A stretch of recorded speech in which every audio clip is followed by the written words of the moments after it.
राधे राधे। जय श्री कृष्ण। मेरे प्रिय दोस्तों, यह लड्डू गोपाल की एक ऐसी कहानी है और उनकी एक ऐसे प्रिय भक्त की जो निस्वार्थ भाव से अपने प्रभु की सेवा में लीन रहती है।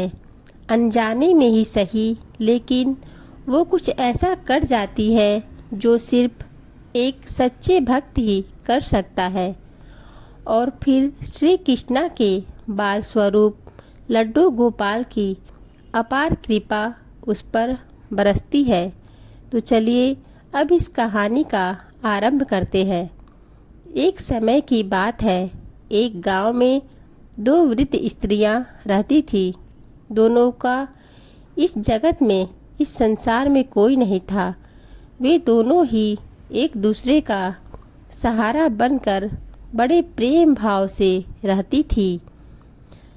धर्म से दोनों अलग थी, लेकिन उनके विचार एक ही थे।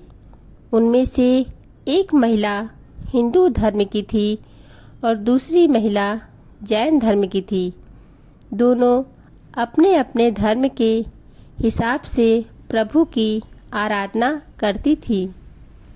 उनमें से हिंदू धर्म की जो महिला थी, उसने अपने घर के मंदिर में श्री कृष्णा के बाल स्वरूप लड्डू गोपाल को बड़े प्रेम भाव से विराजमान किया हुआ था और उन्हें प्रतिदिन एक बालक की भांति सुबह सुबह नहला धुलाकर सुंदर वस्त्र आभूषण आदि पहनाकर उन्हें बहुत अच्छे से तैयार करती थी।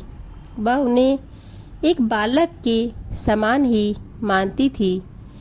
इसीलिए कहीं भी बाहर जाती उनके लिए फल, खिलौने आदि कई तरह की चीज़ें लेकर आती थी और प्रेम पूर्वक उनको भोग लगाती थी।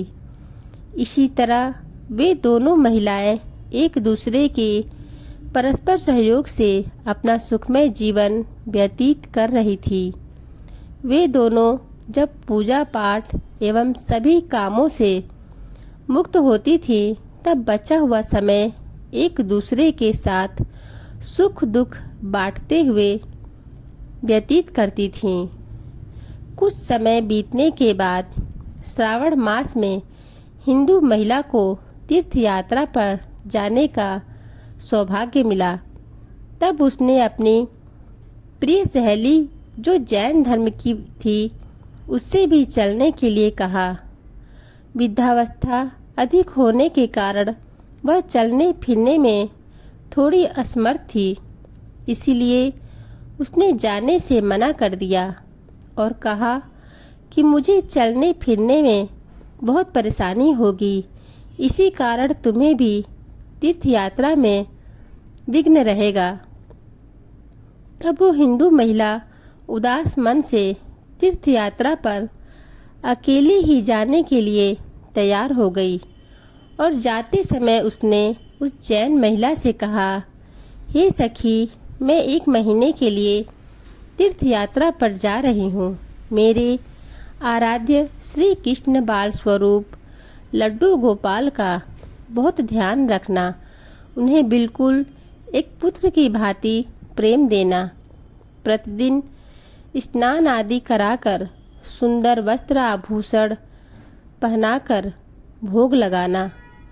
उस जैन महिला ने सब बातें सुनी और बोली कि हाँ सखी, तुम चिंता मत करो, तुम तीर्थ यात्रा को जाओ।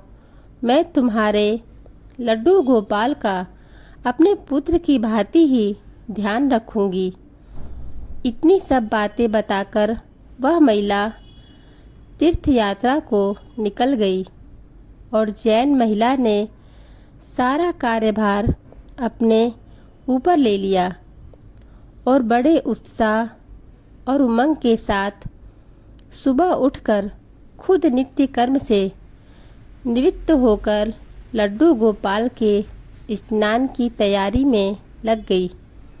उसके बाद जब वो उन्हें लड्डू गोपाल को नहलाने लगी, तो उस महिला की नज़र लड्डू गोपाल के पाँव की तरफ पड़ी तो वह दंग रह गई, क्योंकि उनके पैर मुड़े हुए थे। उसे लगा कि उसकी वजह से उनके पांव टेढ़े हो गए हैं। इसका मुख्य कारण था कि उस महिला ने जब भी उन्हें लड्डू गोपाल को देखा था, वस्त्रों एवं आभूषणों से सजा हुआ देखा था। वो इस बात से बिल्कुल अनजान थी कि लड्डू गोपाल घुटनों के बल पर बैठे हुए थे। उनका बाल स्वरूप ऐसा ही है। वह बहुत परेशान हो गई और सोचने लगी कि मैं अपनी सखी से क्या कहूँगी। उसने इतने विश्वास के साथ मुझे ये जिम्मेदारी दी थी और मैंने लड्डू गोपाल की देखभाल सही से नहीं की। ये सब सोचकर वह बड़ी चिंता में बैठी ही थी कि उसे याद आया कि उसकी सखी ने कहा था कि लड्डू गोपाल सिर्फ एक प्रतिमा नहीं बल्कि जीवित होते हैं। बस फिर क्या था, उसने निश्चय किया कि दिन प्रतिदिन उनके पैरों की मालिश करेगी और वह दिन में कई बार ऐसा ही करने लगी।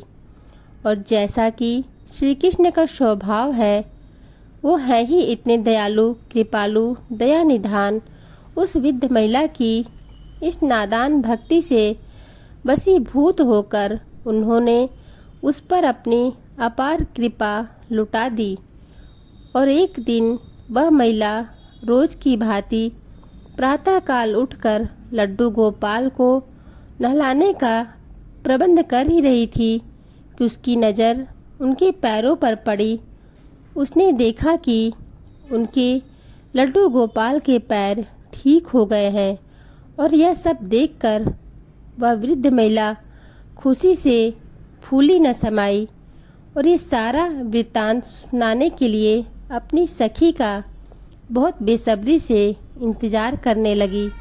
कुछ समय बाद जब वह हिंदू धर्म की महिला तीर्थ यात्रा पूरा करके घर वापस आई तो सबसे पहले वह अपने लड्डू गोपाल के दर्शन को बहुत लालच थी। और जैसे ही उसने लड्डू गोपाल को देखा तो आश्चर्य में पड़ गई। उसने देखा कि लड्डू गोपाल खड़े हुए थे। उसने सोचा कि शायद ये उसके लड्डू गोपाल नहीं है और अपनी सखी के पास जाकर ये सब पूछा। तब उस जैन धर्म की महिला ने सारी बातें उसे बता दी।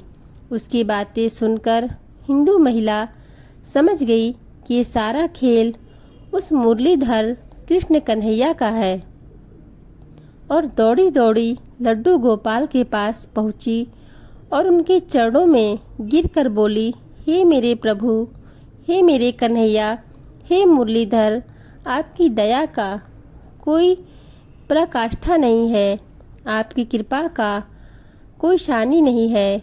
और फिर उस जैन वृद्ध महिला से बोली कि हे सखी, तू धन्य है, तुझ पर श्री कृष्णा की ऐसी कृपा हुई है जो कोई सोच भी नहीं सकता है। तुझे नहीं पता कि हमारे लड्डू गोपाल के पांव तो ऐसे ही हैं क्योंकि उनका ये बाल स्वरूप बैठी हुई मुद्रा में है, लेकिन तेरी भक्ति ने उनके इस स्वरूप को बदल दिया और उनके पैर सीधे कर दिए। बोलो वृंदावन बिहारी लाल की जय, राधा रानी सरकार की जय।